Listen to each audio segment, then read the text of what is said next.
Petrol के दाम में आग लगे हैं। बीते कुछ महीनों में पेट्रोल की कीमतें लगातार बढ़ती जा रही हैं। इसे लेकर तरह तरह के दावे और दलील हैं।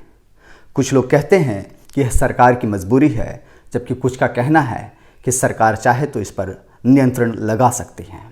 सवाल है कि मोदी सरकार के पिछले 6 साल का कार्यकाल या यूँ कहें कि 7 साल का कार्यकाल और मनमोहन सरकार के पिछले 10 साल के कार्यकाल, किसके कार्यकाल में पेट्रोल की कीमतें सबसे ज़्यादा बढ़ी हैं? किसने पेट्रोल की कीमतें सबसे ज़्यादा रखी?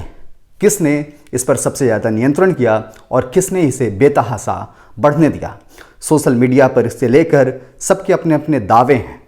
आज बात इसी की करते हैं कि किसकी सरकार में, यानी मनमोहन सरकार वर्सेस मोदी सरकार में, किस में पेट्रोल की कीमतें ज़्यादा बढ़ी। न्यूज़ रिसर्च सेंटर में आपका स्वागत है। मैं हूं Neeraj Sharma. News research centre में हम आपसे जुड़े मुद्दे लेकर के आते हैं। हम उन मुद्दों पर बात करते हैं जो आपके सरोकार से सीधे जुड़े हुए हैं। ऐसे ही में आज बात पेट्रोल की कीमतों को लेकर, किसके सरकार में, किसके कार्यकाल में पेट्रोल की कीमतें ज़्यादा बढ़ी, आज बात इसी पर कर रहे हैं। दिल्ली में इस वक्त 1 लीटर पेट्रोल की कीमत करीब 89 रुपये प्रति लीटर पर है। पिछले कुछ महीनों में तेजी से इसमें बढ़ोतरी हुई है। 2004 में जब मनमोहन सिंह प्रधानमंत्री बने थे, उस वक्त दिल्ली में 1 लीटर पेट्रोल की कीमत 33 रुपये 71 पैसे थी। अगर उस लिहाज से हम बात करें तो करीब करीब 55 रुपये का इजाफा अब तक हो चुका है, यानी यह दोगुना से भी ज़्यादा बढ़ चुका है। मोदी सरकार के आने और मनमोहन सरकार के जाने, यानी बात मई 2014 में, जब मोदी ने सत्ता संभाली और मनमोहन सत्ता से अलग हुए, तो मनमोहन जाते जाते मोदी को जो रिटर्न गिफ्ट दिया, उस गिफ्ट में पेट्रोल की कीमत 71 रुपये के करीब थी।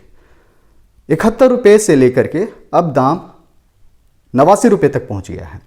और जब मनमोहन सत्ता पर आसीन हुए थे तब 33-34 रुपये कीमत थी, यानी 34 रुपये से बढ़कर के 71 रुपये।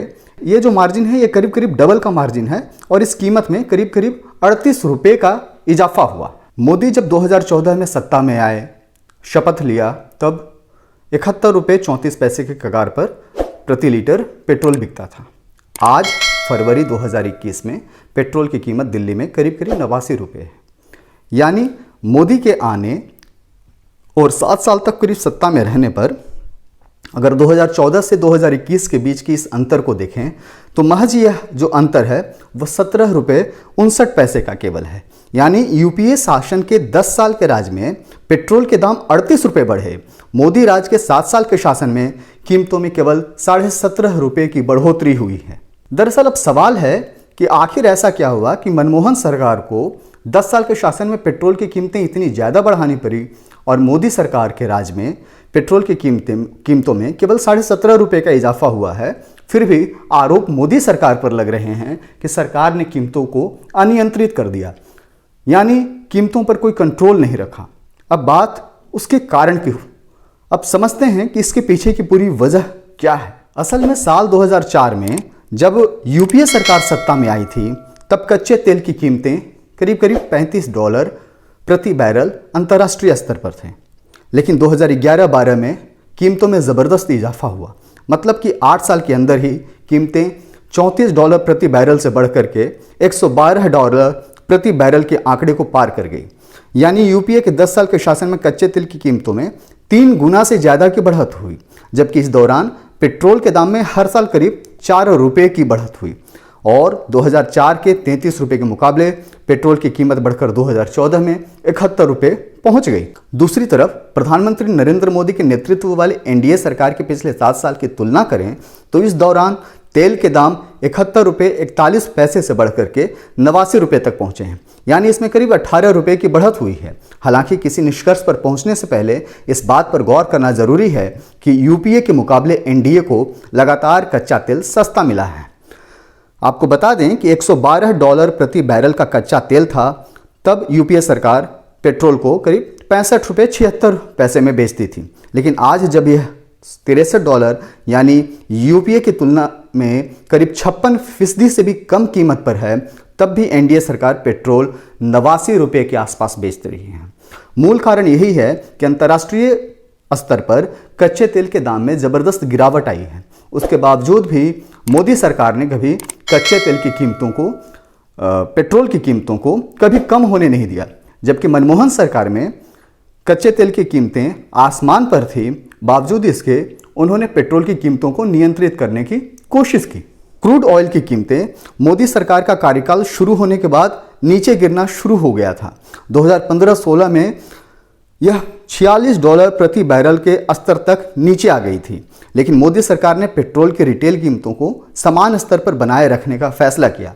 इसके लिए पेट्रोल पर केंद्रीय उत्पाद शुल्क यानी टैक्स जो है उसको बरकरार रखा और उसको बढ़ाते चले गए। यही नहीं है, राज्य सरकारें भी पेट्रोल डीजल की कमाई करने में पीछे नहीं रही है। दिल्ली में अगर हम फरवरी महीने को ही हम बात करें, 1 फरवरी को जब पेट्रोल की कीमतें करीब ₹86.30 था, तब इसमें केंद्र सरकार की एक्साइज ड्यूटी ₹32.98 यानी करीब करीब ₹33 था। इसमें दिल्ली सरकार का वैट जो है ₹19.92 यानी प्रति लीटर दिल्ली की जो केजरीवाल सरकार है वह भी ₹20 ले रही है, 1 लीटर पर ₹20। वहीं केंद्र सरकार प्रति लीटर करीब करीब ₹34 ले रही है। यानी राज्य सरकार भी चाहे तो दाम को कंट्रोल कर सकती है। गोवा या कुछ बाकी राज्यों में हम ऐसा देखते हैं, वहाँ की राज्य सरकारें पेट्रोल की कीमतों को कम रखती हैं और क्यों, इसकी वजह यही है कि वो वैट कम करते हैं। तो अगर दिल्ली सरकार या विपक्ष की कोई भी सरकार यह आरोप लगाती कि सरकार, केंद्र सरकार ने रेट बढ़ा रखे हैं, दाम ज़्यादा रखे हैं, तो राज्य सरकार भी नियंत्रित कर सकती है या यूं कहें कि जनता को राहत दे सकती है। तो देखते रहिए न्यूज़ रिसर्च सेंटर। हमें आपके सुझाव हमेशा स्वीकार हैं। हम चाहते हैं कि आप अपने सुझाव, अपने विचार हमें ज़रूर भेजें, कमेंट बॉक्स में ज़रूर लिखिएगा और देखते रहिए न्यूज़ रिसर्च सेंटर। जय हिंद, जय भारत।